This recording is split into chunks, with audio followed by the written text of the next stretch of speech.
Hi, and welcome to Sunday with Mike. Today we'll discuss timelines and itineraries, remind you that it's time to order some company t-shirts for the summer, what's needed to convert your older DMX fixtures to wireless DMX, and finally a handy multi-tool for your emergency kit. Grab a cup of coffee and join me. I'll be right back.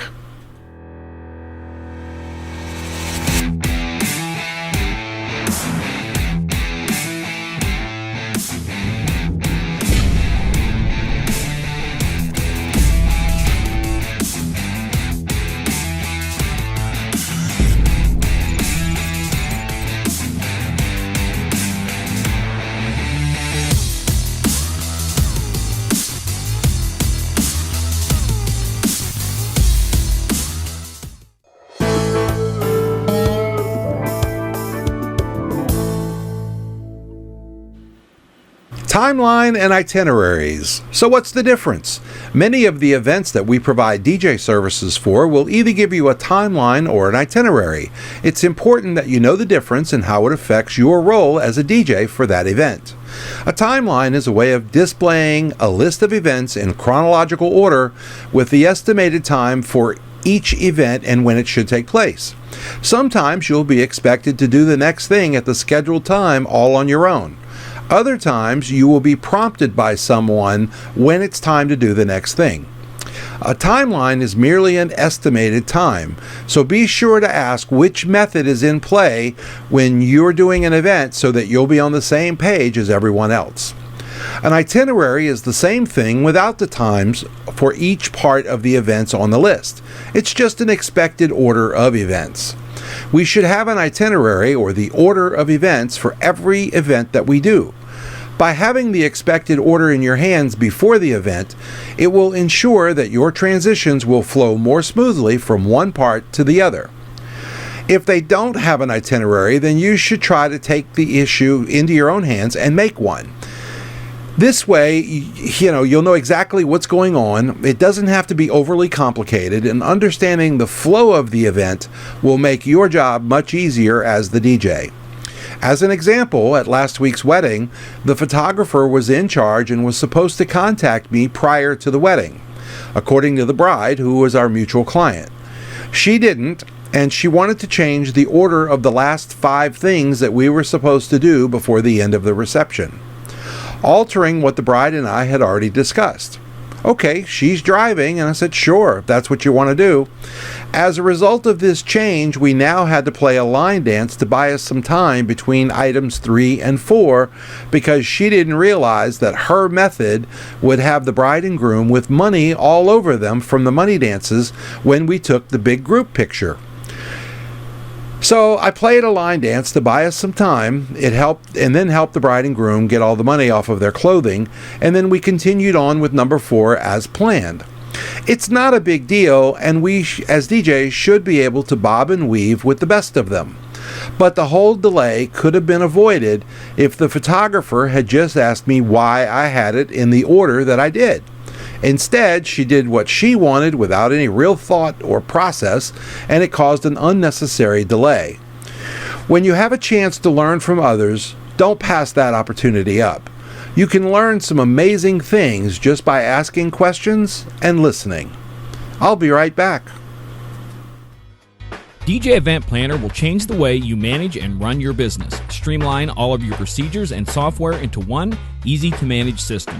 DJ Event Planner, the ultimate online planning tool.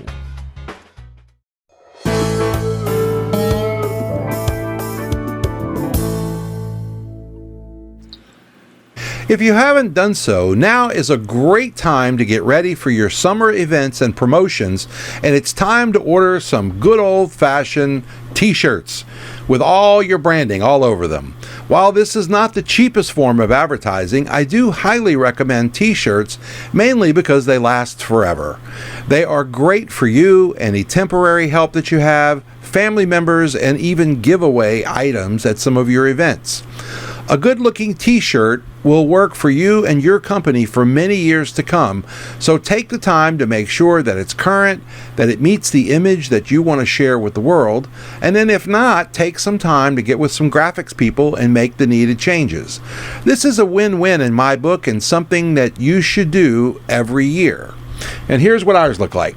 Pocketed tees, got our name on the front, and then our list of services on the back. And so this is a walking billboard anytime we hand these things out, and very inexpensive for the years of service that we're going to get from it. So I hope you like this idea and it helps you out, helps you get your brand and services out to the public. It's worked out great for us. I'll be right back.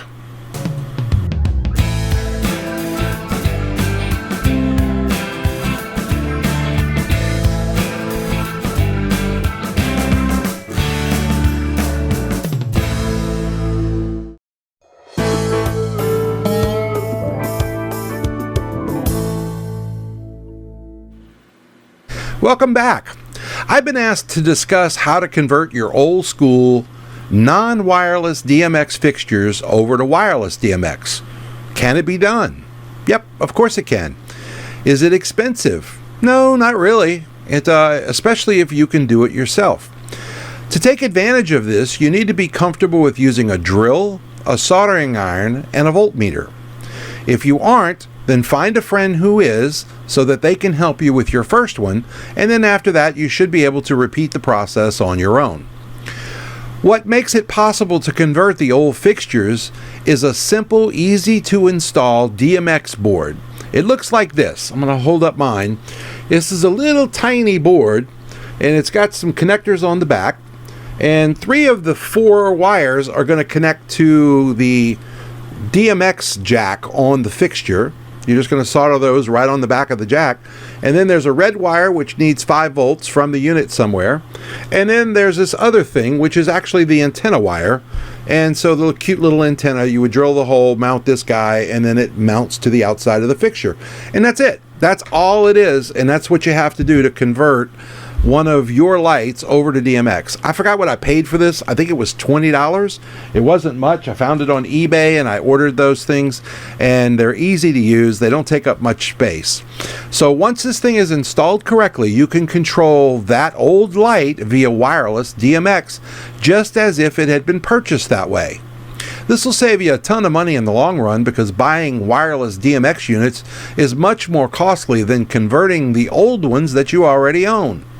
And it's really just not hard to do at all for the amount of money that you can save yourself. Not to mention that you can put on better light shows at your events because now you're running DMX instead of just sound active modes. So I hope you'll try this out. I'm sure that you'll be really glad you did and that you watched this video today. Happy converting!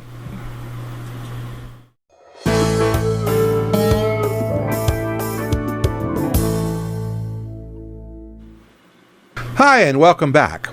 So here's another one of those tools that I have that I never think to mention to you. It's not often that I need it, but when I do, it's been great to have one of these handy. So what am I talking about? It's a multi-tool.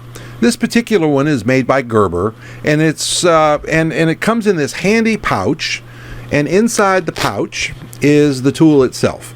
So this is what it looks like when it's collapsed, and you can expand it, and then you can see the needle nose pliers and wire cutters. And then inside of these handles are a lot of different tools. There's files, Phillips screwdrivers, flat blade screwdrivers, and can openers, and all kinds of things. It's kind of like a Swiss Army knife. To collapse it, you just squeeze the sides. It goes back in, retracts, and then it goes back into its little case. And you can either carry this on your belt with a belt loop in the back, or you may put it in your emergency kit, which is where I keep mine. So there's a competing brand. It's called Leatherman, and it's also a high quality tool, and it does basically the same job with all the same tools inside. You know, I learned a long time ago that if you invest in quality tools, they'll last you a lifetime, and both of these tools fit that category. So the next time you're at a store that sells knives, I hope you'll stop by and check out both brands of multi-tool and figure out which one is right for you. Purchase it and put it into your emergency kit. So that's going to be my show for today. I'll be back next week with all new topics to help you and your business. Be sure to give me your thoughts on today's show in the comments section down below, and don't forget to give us a thumbs up if we've taught you anything new at all. If you want to get in touch with me, you can find me on Facebook, and I'll share that link down below in the description. So until next Sunday, my name is Mike Stauder. Be safe, and thanks for watching.